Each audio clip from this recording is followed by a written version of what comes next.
na balita ngayong tanghali. Wind signal number 1 nakataas pa rin sa ilang lugar sa bansa dahil sa bagyong Hener. Ilang parte ng Northern Luzon, Bicol at Palawan binaha. Alice Go muling humarap sa pagdinig ng Senado kaugnay sa iligal na operasyon ng Pogo. Cassandra Leong at Sual Pangasinan Mayor Dong Kalugay dumalo sa investigasyon. House Quadcom leaders sinuligsa ang pagmamatigas ni Attorney Harry Roque. Dating presidential spokesperson, iginiit na hindi siya susuko sa Kamara. Extradition request ng Pilipinas kay dating Congressman Arnulfo Teves Jr. muling dadaan sa paglilitis ayon sa Department of Justice. At MRT-3 at LRT-2 may handog na libreng sakay sa lahat ng empleyado ng gobyerno. Magandang tanghali mga kasangbahay. Ngayon po ay araw ng Martes, September 17, 2024. Tayo po ay sabayang napapakinggan sa Radyo La Verdad 1350, ang UNTV Radio. At una sa mga balita ngayong tanghali. Tiniyak ng Philippine Coast Guard na magpapadala pa rin ang barko ng Pilipinas sa Sabina o Escoda Shoal pagkatapos na i-pull out ang BRP Teresa Magbanwa sa lugar. Naniniwala naman ang PCG na hindi kaya ng China na tuluyang makontrol ang Escoda Shoal gaya na nangyari sa Bajo de Masinloc noong 2012. Ang detalye sa ulat ni Ryan Lacanlale. Napilitang lisanin ng BRP Teresa Magbanwa ang Sabina o Escoda Shoal dahil nagkakasakit na ang kanilang mga tauhan bunsod ng kakulangan ng supply ng tubig at pagkain. Dagdag pa ang sitwasyon ng barko at masamang lagay ng panahon sa lugar. Gayunman, ayon sa PCG, hindi anya ito nangangahulugang inabandona na nila ang Escoda. Tuloy pa rin naman ang kanilang pagbabantay sa lugar at agad rin naman silang magpapadala ng barko doon kapalit ng BRP Teresa Magbanwa. Again, while we recognize that Escoda Shoal is very critical and strategic for us to sustain our resupply operations for BRP Sierra Madre, it is, once again, I would like to highlight, we have not lost anything. We can still patrol and maintain our presence in Escoda Shoal. So there's no difficulty that you are saying since Chinese will be there. Escoda Shoal, for the Philippine Coast Guard can deploy our vessels anytime we'd like within the vicinity of Escoda Shoal. Sa pag-pull out ng BRP Teresa Magbanwa sa Escoda Shoal, tiwala ang Philippine Coast Guard na hindi makukuha ng China ang bahura dahil patuloy pa rin naman silang magpapatrolya sa pinagtatalunang teritoryo. Hindi naman maaaring ikumpara ang sitwasyon sa Escoda Shoal sa Bajo de Masinloc, kung saan nakontrol ng China ang bahura pagkatapos ng standoff sa pagitan ng Pilipinas at Beijing noong 2012. Sa paliwanag ni Commodore J. Tariela, ang tagapagsalita ng PCG sa issue ng West Philippine Sea, higit na mas malawak ang Escoda kumpara sa Bajo de Masinloc. Mayroon itong kabuuang lawak na 137 square kilometers at may 2 lagoon kung saan bawat isa ay mayroong 5 entry points. Hindi ito gaya ng Bajo de Masinloc na iisa lamang ang entrance, kaya madaling harangan ng mga barko ng China. As far as the Philippine Coast Guard is concerned, we have not lost anything.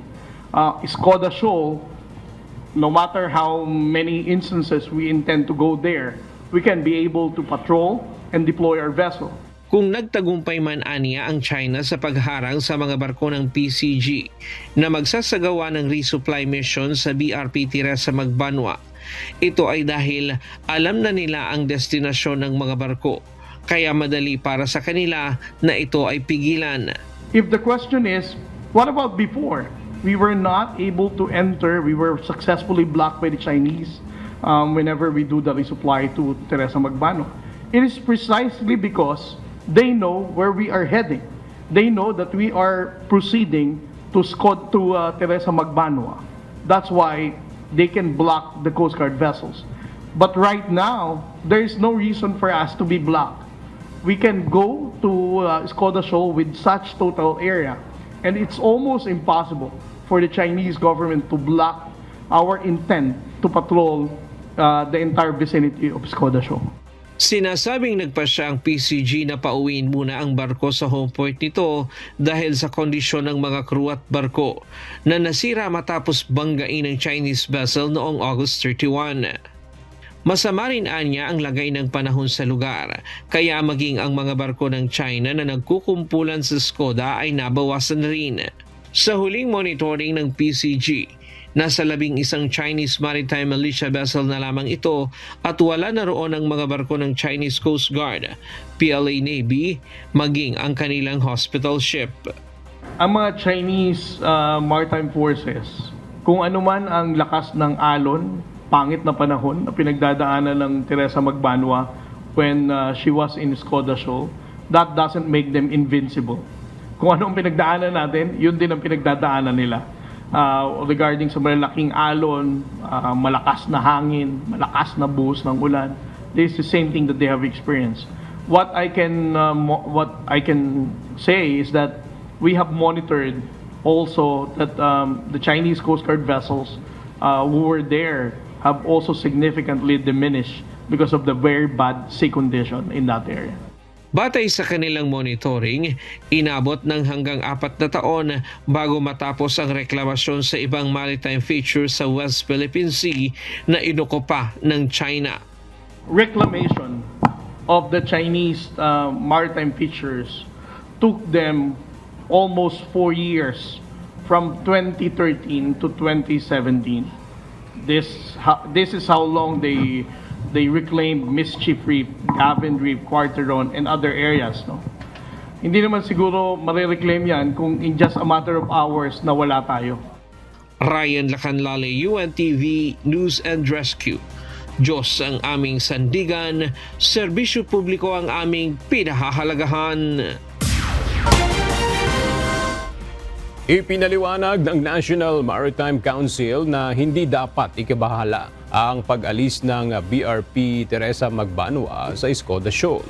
Ayon sa NMC, may mahigpit na utos na rin si Pangulong Ferdinand Marcos Jr. sa pagbabantay sa West Philippine Sea. Narito ang report ni Nel Maribo. Panatilihin ang strategic presence ng Pilipinas sa Skoda Shoal. Ito ang mahigpit na bilin ni Pangulong Ferdinand Marcos Jr. matapos na umalis ang BRP Teresa Magbanwa sa Skoda Shoal. Ayon kay National Maritime Council spokesperson retired Vice Admiral Alexander Lopez, hindi naman nawawala ang presensya ng Pilipinas sa naturang lugar. Ang directive ni Pangulo ay i-maintain natin ating presence. Pag sinabing presence, strategic presence yun, hindi lang physical presence. Anya, may iba't ibang paraan para mabantayan ang teritoryo ng Pilipinas sa West Philippine Sea sa tulong na rin ng Armed Forces of the Philippines. Actually, ang isang barko kasi kaya niya i-monitor kasi may radar siya, may radar. So aside from that, para lang meron ding additional help or complement from other assets of the P and even the Coast Guard. Like for example, nagpapalipad tayo ng aeroplano, no? Nagpapalipad din ng aeroplano AFP, nagpapatuloy din ng barko. Ayon pa sa NMC, walang dapat ikabahala kahit na umalis ang Teresa Magbanwa sa Skoda Shoal. Hindi naman in a sense na talagang concern kasi ang iniisip kasi ng kababayan natin dahil umalis yun, ay ginigap na natin yung hindi. Mali yung ganung pananaw. Hindi, wala tayong ginigive up. Kahit na umalis yung Teresa Magbanwa doon, it did not diminish our presence in the area dahil meron tayong ibang paraan para i-monitor, i-cover yung area. Sa ngayon ay inaayos na ng Philippine Coast Guard ang pagpapadala ng ibang barko kapalit ng BRP Teresa Magbanwa. Nel Maribuhok, UNTV News and Rescue. Diyos ang aming sandigan, serbisyo publiko ang aming pinahalagahan. Iniulat ngayon ng Philippine Navy na malaki na ang nabawas sa bilang ng mga barko ng China na umaaligid sa may West Philippine Sea. Base sa latest monitoring ng Philippine Navy, mayroon ng nasa 50 mga barko ng China ang umalis sa WPS. Mula sa Quezon City, makibalita tayo kay Ryan Lacanlale, live. Ryan, base sa monitoring ng Philippine Navy, nasa ilan na lang ang barko ng China na nasa West Philippine Sea? Ella, maraming barko ng China na nga ang umalis sa kanilang pwesto sa West Philippine Sea sa mga nakalipas na araw. Batay sa monitoring ng Philippine Navy, mula sa September 7 hanggang 16, nasa 157 ang kabuuang bilang ng Chinese vessel na namataan sa West Philippine Sea. Mas mababa ito kumpara sa 107 na naitala mula September 3 hanggang 9. Pinakamarami ang nabawas sa fleet ng Chinese Maritime Militia vessel na nasa 123 na lamang ngayon mula sa dating 182. Nasa 26 naman ang Chinese Coast Guard ship na namataang umaaligid sa Baho de Masinloc ay yung insulat sa Binashoal. Mayroon ding nakadeploy na 3 barko ng People's Liberation Army Navy sa Baho de Masinloc at 4 sa Binashoal. Ayon sa Philippine Navy, napapansin ang pagbaba ng bilang ng barko ng China sa West Philippine Sea kapag may bagyo o sama ng lagay ng panahon sa lugar. Sa kasalukuyan, nasa Philippine Area of Responsibility ang bagyong Hener na nakakaapekto sa ilang lugar sa Luzon. At yan muna ang latest mula dito sa Quezon City. Balik sa iyo, Ella. Maraming salamat, Ryan Lacanlale. Muling humarap si Alice Guo alias Guo Huaping sa pagdinig ng Senado ngayong araw sa pagpapatuloy ng investigasyon kaugnay sa iligal na operasyon ng Philippine Offshore Gaming Operators o POGO. Dumalo rin sa pagdinig sa kauna-unahang pagkakataon ang negosyanteng si Cassandra Leong at Sual Pangasinan Mayor Dong Kalugay. Mula sa Senado, kumuha tayo ng update kay Asher Kadapan Jr. live. Asher, ano yung mga bagong punto ang natalakay ngayon sa pagdinig ng Senado? Ang unang question ng mga senador ang relasyon sa pagitan ni Alice Guo alias Guo Huaping at ni Sual Pangasinan Mayor Liseldo Dong Kalugay. Kaugnay ito ng umano'y negosyo ng dalawa, particular na itong registered business na Alisal Aqua Farm na nasa ilalim ng pangalan ni Sheila Guo, ang itinuturong kapatid ni Alice Guo. Sa muling pagdinig ng Senado kaugnay sa mga isyong kinasasangkutan ni Alice Guo, giit ni Mayor Kalugay na magkaibigan lang silang dalawa ng pinatastik na alkalde ng Banban Tarlac. Wala rin anila silang joint business ni Alice Guo na pinirmahan ni Sheila Guo o ano pa mang business sa nakaraan o sa kasalukuyan. Itinanggi rin ito na may kinalaman sa kanilang relasyon umano ang pagsuot niya ng isang camping t-shirt ni Alice Guo na makikita sa isang larawan ng alkalde. Maging isa pang larawan na makikita magkasama silang dalawa sa isang camping float ay pagtugon lang niya sa imbitasyon. Sinabi naman ni Alice Guo na hindi nito alam na may ganoong larawan na ani Senadora Arisa Tiveros ay couples shirt. Kiniyasat din ni Senadora Tiveros ang umano'y pagproseso ng staff ni Mayor Kalugay sa counter affidavit ni Alice Guo sa kasong human trafficking na isinampa sa Department of Justice. Sinawalat naman ni Guo Huaping alias Alice Guo na bago ito tumakas ng bansa ay pinirmahan niya ang huling pahina ng affidavit. Ngunit napuna ng mga senador na magkaiba ang salaysay ng isa sa mga staff ni Alice Guo sa pahayag ni alias Cadante na kasama umano sa pagpapanotaryo ng naturang affidavit.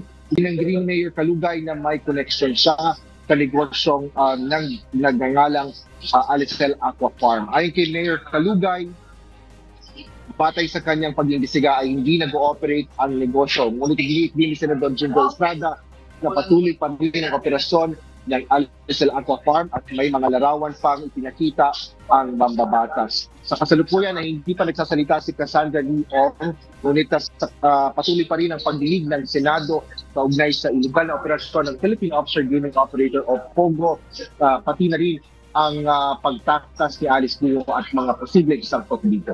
Yan muna ang latest sa Senado. Balik sa iyo. Maraming salamat, Asher Kadapan Jr. Nagsasagawa na ng manhunt operation ang Philippine National Police laban kay dating presidential spokesperson Harry Roque. Ito ay matapos na ideklara ang fugitive o pugante ng House of Representatives dahil sa kabiguang magpakita sa pagdinig. Si Roque ay na-cite in contempt sa Kamara matapos na mabigong isumite ang mga dokumentong hinahanap ng mga mambabatas kaugnay ng hinihinalang pagkakasangkot nito sa illegal pogo. Ayon kay PNP Public Information Office Chief Police Colonel Jean Fajardo, nagtungo na ang Criminal Investigation and Detection Group sa dalawang nakalistang address ni Attorney Roque, subalit bigo itong matagpuan. Yung arrest order po, ang nakalagay po doon ay address po yun to sa any law enforcement officer. So lahat po ng nakakuha po ng kopya po noon ay po pwede po nilang arestuhin po on site kung makikita po si Attorney Harry Roque dahil nga po siya ay pinatawan po ng contempt at inaatasan po ang PNP na tumulong po sa Sergeant at Arms para po hanapin. Kausap ko po yung director ng CIDG, yung effort po nila to locate him dito po sa dalawang address niya sa Metro Manila ay wala po siya doon. Iginiit ni Attorney Harry Roque na hindi siya susuko sa Kamara.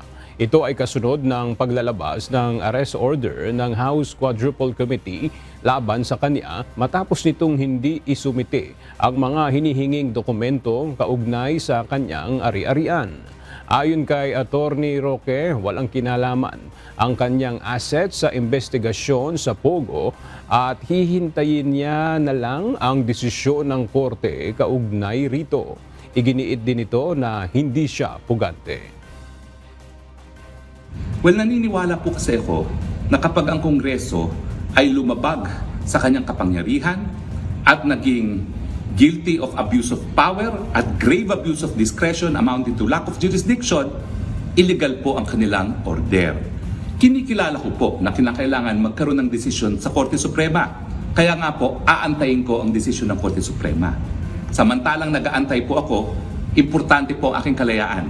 Hindi ko po isusurrender muli ang aking kalayaan gaya ng nangyari nung una.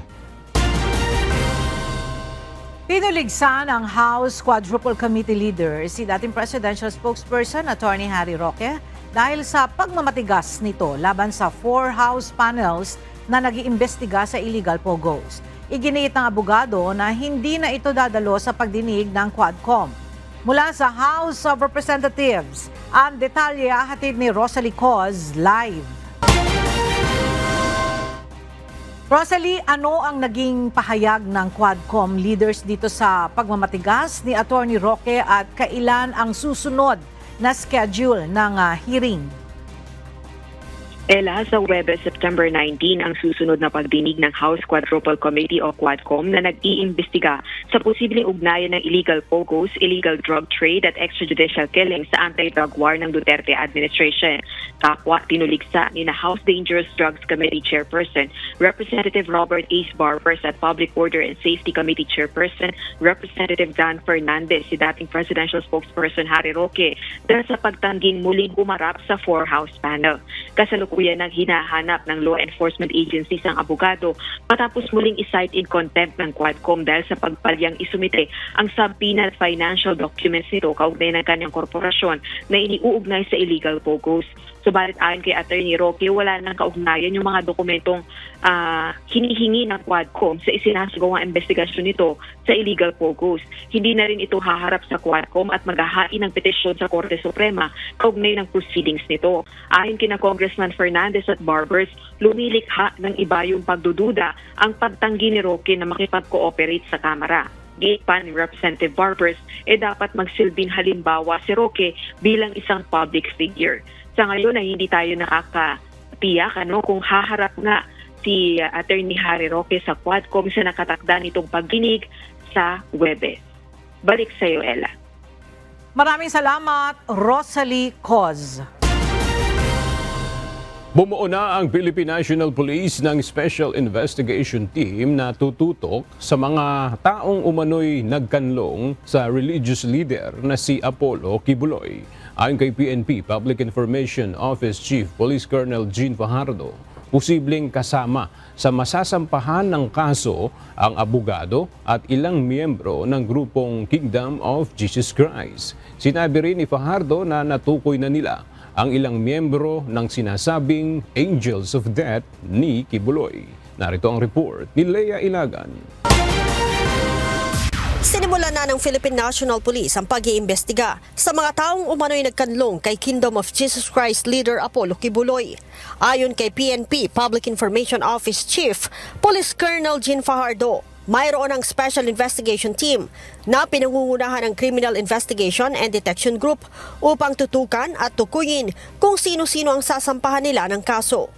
Definitely po ma'am, dun sa side po nila may mga identified po na mga KOJC mga officers po at kasama ni siguro yung mga legal representatives po niya who were very vocal from the start na wala po doon sa loob si Pastor Kibuloy, but alam natin na nakita po at na-corner po doon sa loob. Without naming names, so siguro ito yung mga nakikita na natin na mga pangalan at mga nagsasalita talaga na sabi ko nga very vocal na sinasabing wala doon na they might be included po dito po sa kasong obstruction of justice. Kinumpirma din ng PNP na mga tao at hindi figurative speech lamang ang sinasabing Angels of Death na ginawa umanong panakot ni Kibuloy sa mga batang biktima nito. Sa katunayan, tukoy na umano ng PNP ang ilan sa mga miyembro nito. Inaalam na rin nila sa Firearms and Explosives Office kung may baril ang mga ito at kung lisensyado.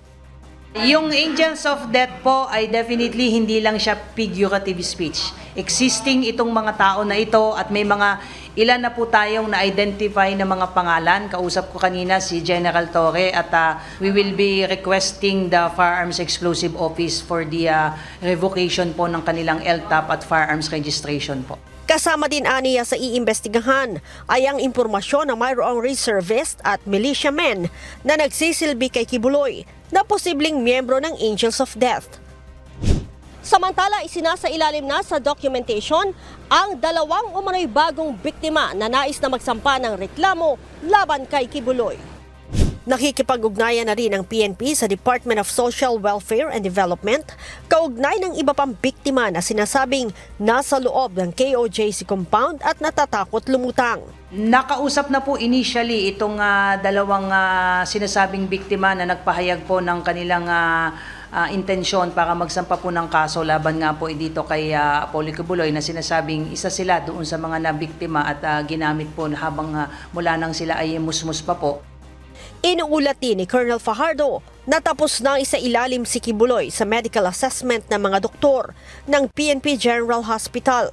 Subalit tumanggi itong ihayag ang resulta dahil isusumite aniya nila ito sa korte. Ang resulta ng medical assessment ang magiging basihan ng korte sa Pasig kung pagbibigyan o tatanggihan ang hirit ng kampo ni Kibuloy na isailalim ito sa hospital arrest sa Davao. Leia Ilagan, UNTV, News and Rescue. Diyos ang aming sandigan, serbisyo publiko ang aming pinahahalagahan. Itinuturing na private armed group ng Philippine National Police ang Angels of Death ni Kingdom of Jesus Christ leader Apollo Kibuloy. Ang Angels of Death ang umano'y ginagawang panakot ni Kibuloy sa mga batang biktima nito upang hindi magsumbong. Mula sa Camp Crame, makibalita tayo kay Leia Ilagan live. Leia, ano ang detalyeng nakalap ng PNP tungkol dito sa sinasabing Angels of Death ng KOJC? Magandang tanghali sa iyo, Ella. Kilala na nga ng Philippine National Police ang ilang miyembro ng Angels of Death. Ang Angels of Death ang umano'y ginagawang panakot ni Kingdom of Jesus Christ leader Apollo Kibuloy sa mga batang biktima nito. Kaya naman ang PNP patuloy na iniimbestigahan ang naturang grupo upang makilala pa ang ibang miyembro nito. Itinuturing din ng pambansang pulisya na private armed group ang Angels of Death dahil armado ang mga ito. Sinabi ni PNP Public Information Office Chief Police Colonel Jean Fajardo, inaalam na rin ng PNP kung mayroon nakapangalang armas sa mga ito o kung may lisensya ang kanilang mga armas upang maipakan sila ang lisensya ng baril. Kasama rin sa iniimbestigahan ng PNP ang impormasyon na mayroon nga mga militiamen at reservist na miyembro ang Angels of Death. Sa ngayon, Ella, ay nangangala pa ng sapat na impormasyon ng PNP kaugnay sa naturang grupo upang makapagsampa ng karampatang kaso. Ella? Alright, maraming salamat, Leia Ilagan. Muling pinalutaang ang posibilidad na kasuhan ng obstruction of justice si dating Pangulong Rodrigo Duterte kaugnay ng ginawang pagtatago ng malapit nitong kaibigan na si Apollo Kibuloy. Samantala, ilan pang testigo laban kay Kibuloy ang ikukonsiderang mapasailalim sa Witness Protection Program ng Department of Justice. Ang detalye sa ulat ni Rosa Licos. Muling nabuksan ang usapin ng posibilidad na sampahan ng kasong obstruction of justice si dating Pangulong Rodrigo Duterte kaugnay ng ginawang pagtatago ng kilalang taga-suporta nito, ang kontrobersyal na leader na si Apollo Kibuloy. Ang issue na ungkat ni House Deputy Minority Leader, ACT Teachers Party List Representative Franz Castro sa deliberasyon ng panukalang pondo ng Department of Justice sa plenaryo ng Kamara. Dating binanggit ni dating Pangulong Duterte na alam niya kung nasaan si Kibuloy, subalit wala itong balak ibunyag. 5 buwang nagtago si Kibuloy at mahigit 2 linggong pinaghahanap ng Philippine National Police sa Kingdom of Jesus Christ o KOJC compound sa Davao City dahil sa mga kasong human trafficking at child abuse. Dahil sa kanya pong pahayag, publicly, sinasabi niya, alam niya kung nasaan po si Pastor Apollo Kibuloy, pero ayaw niyo po itong sabihin dahil ito po ay isang sekreto. So having said that, Mr. Speaker, yung pong kanyang pahayag, lalong-lalo na siya po ay isang property administrator ng KOJC compound. So in effect, that would warrant a possible case of obstruction of justice. Okay, aasahan ko ang DOJ na pag-aralan yung possible na pagkasampa ng case against former President Duterte for obstruction of justice. Samantala, ilan pang testigo laban kay Kibuloy ang ikukonsideraring mapasailalim sa Witness Protection Program ng Department of Justice. Sa kasalukuyan, 2 kaso na ng child abuse at isang qualified human trafficking ang naisampa laban kay Kibuloy. With regard to the victims of Pastor Apollo Kibuloy, more than half of the victims are already in the witness protection programs and more will be considered under this program. Sa issue naman ng extradition sa Estados Unidos dahil sa mga kinakaharap ding kaso, kailangan munang harapin ni Kibuloy ang mga nakasampang kaso sa mga korte sa Pilipinas. With respect to the extradition issue, Mr. Speaker, distinguished colleague, we will finish first all the cases filed with the local courts of our country before we can proceed with the extradition. Kasi ang sinasabi nila, paano makakakuha ng hustisya dito kung may mga powerful figures that are backing him right now. So parang mas marami siyang, mas okay daw na kumuha ng hustisya doon sa kasi sa US kasi actually indicted na siya doon and talagang wanted siya. So yun yung inaalala ng mga tao. So Mr. Speaker, ibig sabihin dito muna, kaso muna dito ang harapin niya, but he will also have to face later on the accountability doon sa cases sa US. Sa ngayon, wala pang official extradition request ang Amerika kay Kibuloy. Rosa Licos, UNTV News and Rescue. Diyos ang aming sandigan, serbisyo publiko ang aming pinahahalagahan. Inihayag ngayon ng Department of Justice na magkakaroon ng panibagong paglilitis hinggil sa extradition request ng Pilipinas kay dating Congressman Arnulfo Teves Jr. Sa kabila nito, tiwala pa rin ng DOJ na pagbibigyan ng Timor-Leste ang hiling ng Pilipinas na mapauwi si Teves. Mula sa Maynila, makibalita tayo kay Dante Amento live. Dante, ano yung detalye nitong sinasabing bagong paglilitis sa extradition request ng Pilipinas para kay Arnulfo Teves?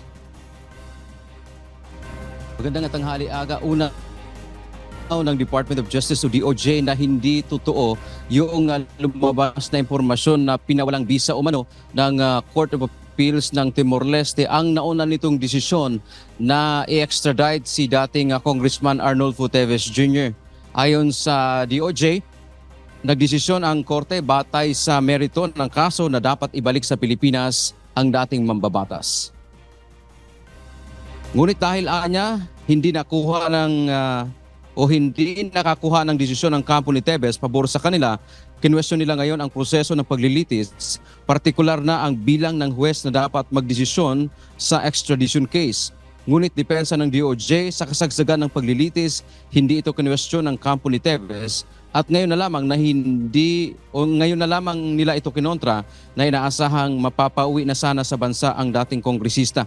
Kaugnay nito aga, ayon sa DOJ, magkakaroon muli ng proceedings sa panibagong paglilitis sa extradition request ng Pilipinas kay Tevez. Tiwala rin ng DOJ na ang panibagong proceedings ay magkakaroon ng kaparehong resulta sa naunang desisyon ng korte na i-extradite ang dating mambabatas. Dagdag pa ni DOJ spokesperson Miko Clavano, parehong ebidensya pa rin ang ipipresenta sa korte, pero sa pagkakataong ito ay sa harap na ng tatlong judges ng Court of Appeals ng Timor-Leste. Aga binigyang diin ng DOJ na hindi mahahadlangan ng anumang hakbang ang kanilang ginagawa para mapauwi dito sa bansa ang dating mambabatas para harapin ang patong-patong na kasong kriminal na isinampa sa kanya kaugnayan sa Pamplona Massacre noong March 4, 2023 kung saan napatay si Negros Oriental Governor Ruel Digam. Yan man ang ating update mula dito sa Maynila. Balik sa iyo, Aga. Maraming salamat, Dante Amento. Inatasan ng Supreme Court si Cebu Governor Gwendolyn Garcia na bayaran ang pagkakautang nito sa isang dayuhang bangko.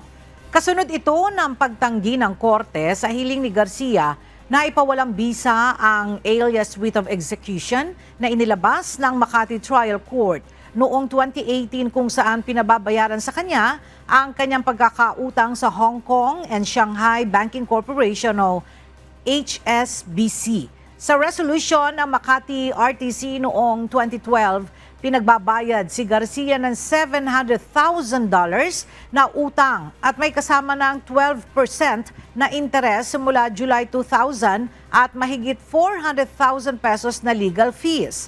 Pero giit ng opisyal, hindi siya nabigyan ng pagkakataon na tutulan ang kautusan ng korte at hindi ito naisilbi ng tama dahil ipinadala dapat ito sa kanyang business firm na GGC Enterprises. Nag-ugat ang kaso sa inutang ni Garcia na $900,000 sa HSBC para sa pagbili ng light transit barge ng kanyang kumpanya, ngunit hindi ito nabayaran kaya't napilitang magdemanda ang bangko.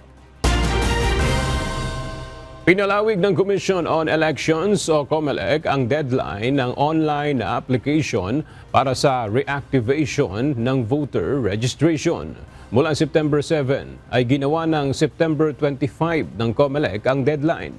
Sa online application, hindi na kailangang pumunta pa ng COMELEC office ang isang botante. Basta sumailalim na sa biometrics noong nagparehistro. Makikita sa official website ng COMELEC kung saan ipapadala ang aplikasyon. Batay sa huling datos ng komisyon, mahigit 500,000 pa lamang ang nagpa-reactivate mula sa 5.3 million na deactivated voters. Pinatitiyak ni Pangulong Ferdinand Marcos Jr. na handa ang kanyang political party na Partido Federal ng Pilipinas o PFP para sa 2025 elections. Sa kanyang talumpati sa National Convention at General Assembly ng partido, sinabi ng Pangulo na tutulungan ng PFP ang mga kandidato ng mga kaalyadong partido sa darating na eleksyon. Binigyan diin ng Pangulo na wala dapat puwang na magpakampante sa kada halalan. And we have now, within the PFP, organized ourselves properly so that we can already look at not only the personalities who are going to be involved, the personalities who are going to be candidates, but also those who are going to run the campaign. May handog na libreng sakay ang MRT Line 3 at LRT Line 2 para sa lahat ng mga empleyado ng gobyerno sa darating na September 18 hanggang September 20. Ito ay bilang pakikiisa sa selebrasyon ng Philippine Civil Service Anniversary. Libreng makakasakay ng tren sa maghapong operasyon ng MRT-3 sa loob ng 3 araw ang lahat ng government employees. Habang iiral naman ang libreng sakay sa LRT-2 mula alas 7 hanggang alas 9 ng umaga at alas 5 ng hapon hanggang alas 7 ng gabi. Kinakailangan lamang na magpresenta ng kanilang ID sa personnel ng MRT-3 at LRT-2 bilang katunayan ng pagiging empleyado ng gobyerno upang maka-avail ng libreng sakay. Inaprobahan na ng Regional Tripartite Wages and Productivity Boards ang dagdag na 21 pesos hanggang 75 pesos na dagdag sahod sa mga manggagawa sa Calabarzon Region na nagtatrabaho sa pribadong sektor. Bukod sa Calabarzon, inaprobahan rin ng Wage Board ang aumento sa arawang sahod ng private workers sa Central Visayas na aabot sa 33 pesos hanggang 44 pesos. Ipatutupad ang dagdag sahod simula sa September 30 sa Calabarzon. Habang sa October 2 naman, magiging epektibo ang sa Central Visayas. Binigyang diin ng Philippine Statistics Authority na ang Digital National ID ay kasing halaga ng pisikal na National ID. Kaya naman hinikayat ng PSA ang publiko na i-report ang mga establisimentong tatangging kilalanin ito. Ito ay kasunod ng pansamantalang pagkaantala sa printing ng physical ID matapos ang termination ng kontrata ng BSP sa All Card Incorporated o ASI. Ang Digital National ID ay maaaring ma-access sa pamamagitan ng eGov mobile application. Nasa ilalim ng heightened alert status na ngayon ang Department of Social Welfare and Development Office Region 2 bunsod ng bagyong Hener. Klase sa buong lalawigan ng Pangasinan kanselado ngayong araw dahil sa bagyong Hener. Samantala sa Mountain Province naman sa Cordillera Administrative Region, nag-abiso na ang lokal na pamahalaan sa ilang mga residente sa Bocod, Benguet na magsagawa ng preemptive evacuation. Mula sa Baguio City, makibalita tayo kay Grace Doctolero live. Grace, kumusta ang ginagawang aksyon ng local government dyan sa Northern Luzon sa epekto ng bagyong Hener?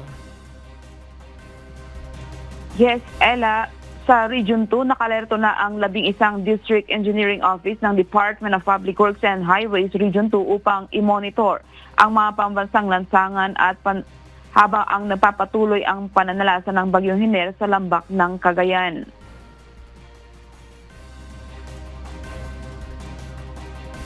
Ang bawat disaster incident management team ng Kagawaran ay naka-standby maging ang kanilang quick response assets na gagamitin kung magpapatuloy ng clearing operation sa mga lansangan lalo na sa mga landslide prone area.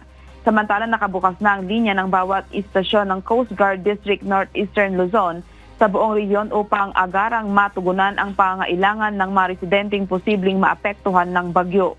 Patuloy naman ang paalala ng mga otoridad na maging alerto at agad na dumulog sa mga residente o rescue team kung mangailangan ng tulong. Samantala sa Pangasinan Province naman sa bisa ng Executive Order number 0102 Series of 2024, ay idiniklarang walang pasok nitong ika-17 ng Setyembre sa lahat ng antas ng pampubliko at pampribadong organisasyon sa lalawigan ng Pangasinan. Dahil sa masamang panahon na dulot ng bagyong Hener, kaya pinayuhan naman ang mga residente na manatili sa kanilang bahay upang maging ligtas na maaaring maidulot ng bagyo.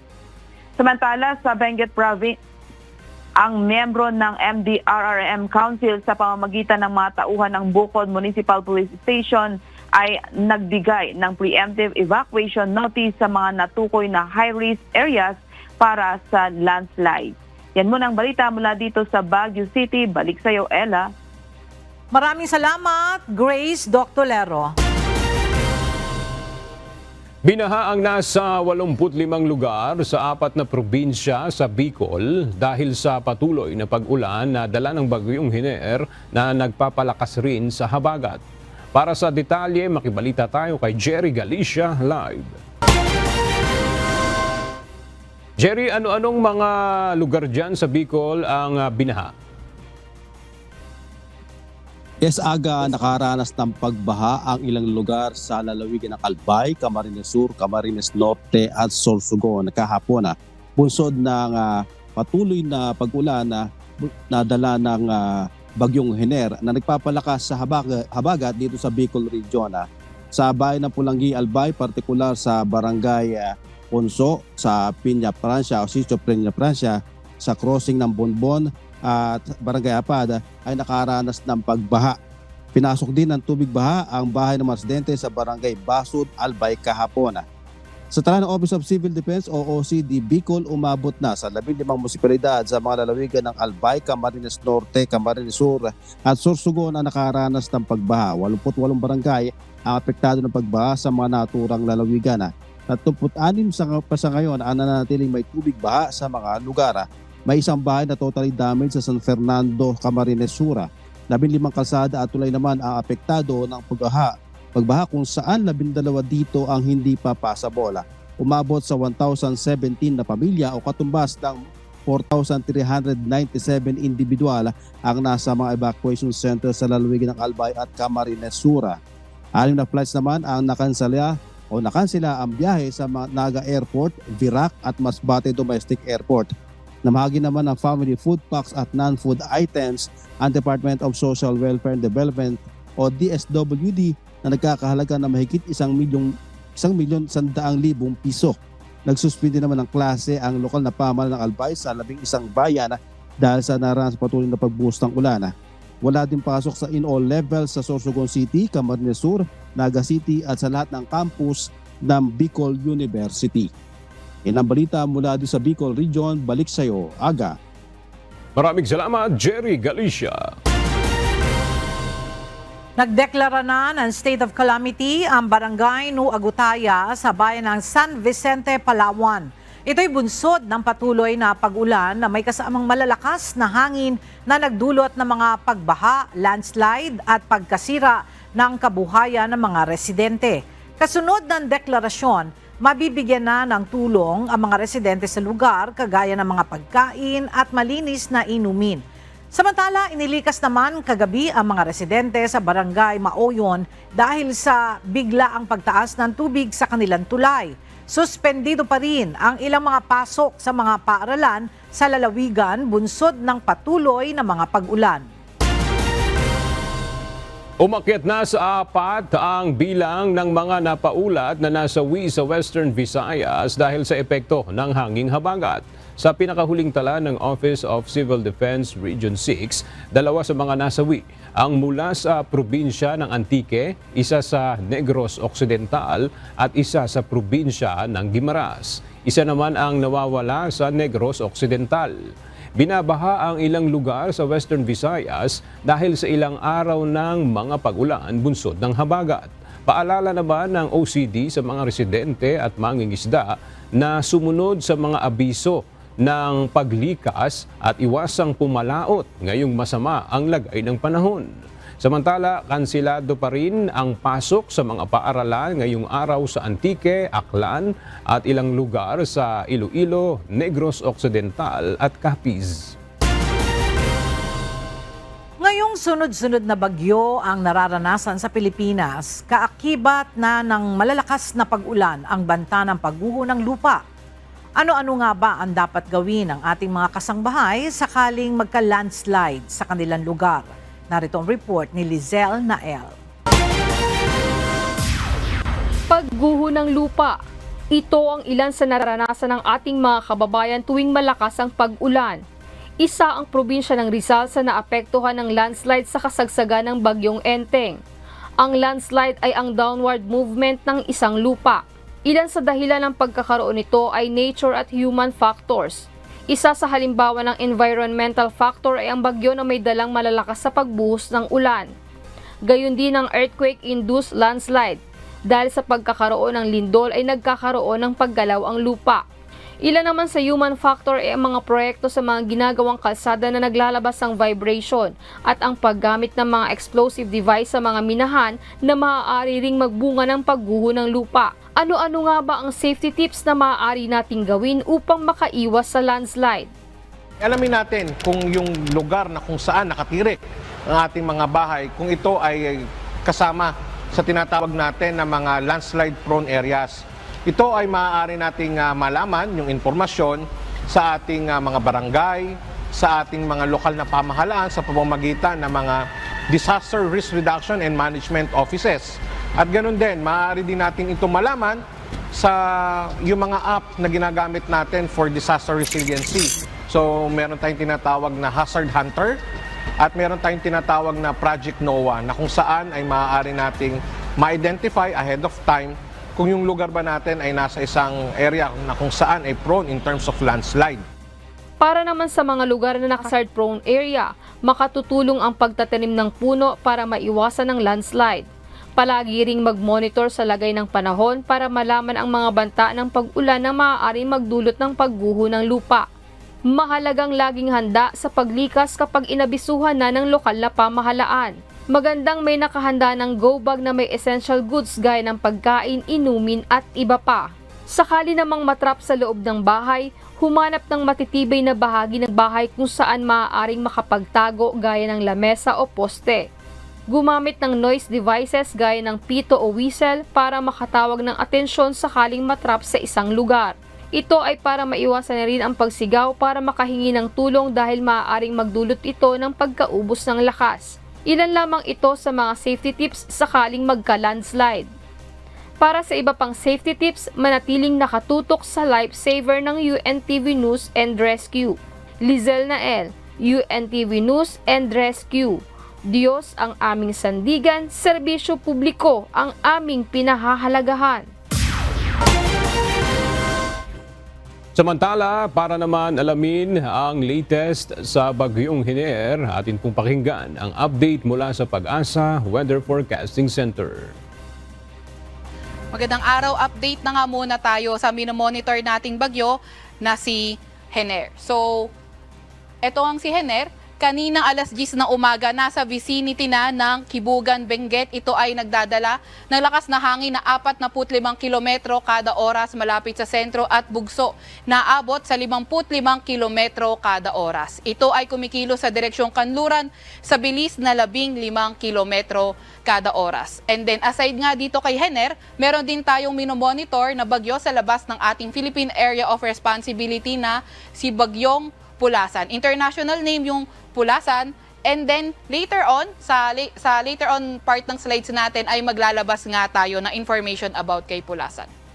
So, tingnan na muna natin itong track natin kay Hiner. So, nakikita natin itong yellow-orange na circle. Ito yung mga malalakas na hangin na pwedeng umabot ng 39 kilometers per hour. So, usually, kapag ganito yung area, so pwedeng signal number 1 or signal number 2. Although for now, ang pinakamataas sa signal natin ay signal number 1.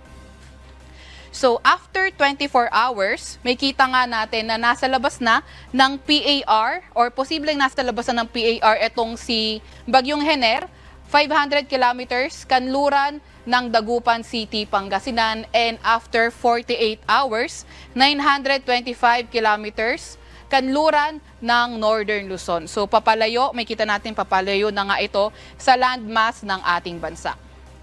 So dahil nga dito kay Hiner, meron tayong nakataas na tropical cyclone wind signal. Pinakamataas nga, kagaya na nabanggit natin kanina, ay signal number 1.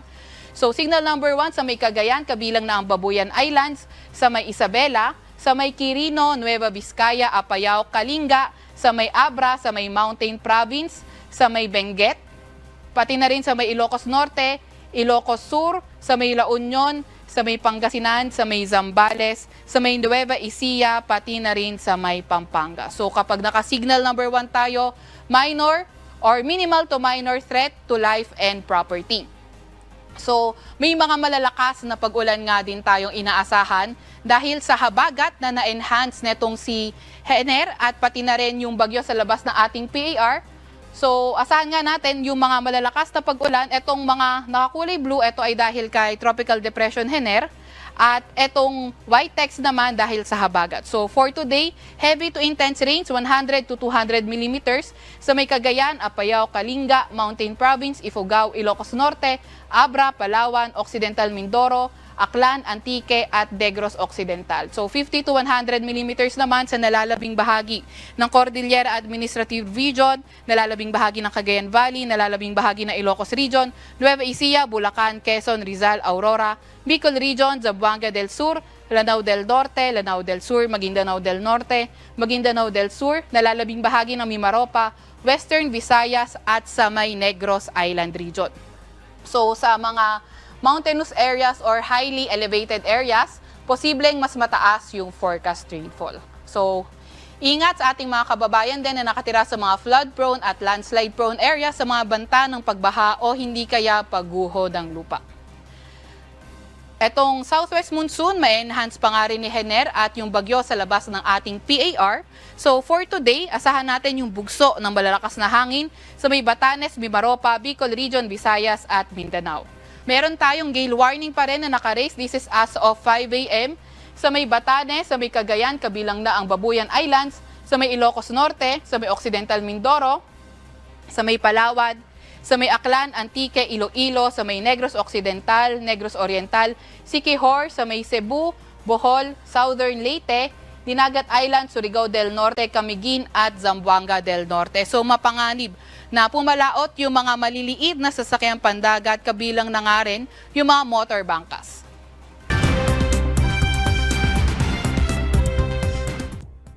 Posibleng naghintay ng 12 oras ang lalaking suspect sa tangkang assassination kay dating US President Donald Trump sa Florida Golf Course nito. 2 gun-related crimes ang isinampalaban sa lalaki. Isang araw matapos siyang makita ng mga otoridad na nagtatago sa bushes na may dalang rifle habang naglalaro si Trump sa hindi kalayuan. Ligtas naman si Trump dahil hindi nagkaroon ng line of sight sa kanya ang suspect at hindi nakapagpaputok ng baril. Gayunman, umigting ang pagkabahala kung papaanong nakalapit sa kanya ang armadong suspect. Ito ay lalo na 2 buwan pa lang ang nakalilipas mula nang makapagpaputok ng baril ang isang gunman kay Trump sa isang July 13 rally sa Butler, Pennsylvania at nadaplisan ang tenga ng Republican presidential candidate.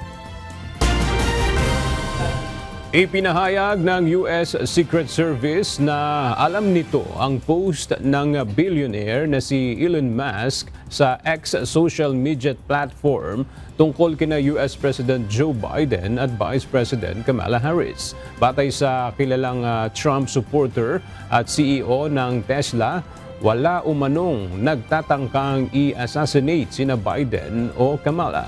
Agad na binatikos si Musk ng ex-users at nagpahayag ng pagkabahalang posibleng mag-udyok ng karahasan laban kina Biden at Harris at ang kanyang post. Deleted na ni Musk ang post nito, subalit aware o may kaalaman dito ang Secret Service. Ang ahensyang may mandatong magbigay ng proteksyon sa kasalukuyan at mga dating presidente, vice presidents at iba pang matataas na opisyal. Iginiit ng TikTok sa korte na magkakaroon ng matinding epekto sa kalayaan sa pananalita ng US users ang isang batas ng Estados Unidos. Tumutukoy ang batas sa pagban sa TikTok liban na kung ipagbibili ito ng ByteDance. Nag-ugat ang batas sa concerns na posibleng ma-access ng China's government ang US users' data. Paulit-ulit na itinanggi ng TikTok at ByteDance na may kaugnayan ito sa Chinese authorities. At sa ating pong iiwang mga salita ng Diyos na ating sandigan mula sa Aklat ng Lucas, Kapitulo 6, versikulo 36 na nagsasabi, Magmaawain kayo, gaya naman ng inyong Ama na maawain.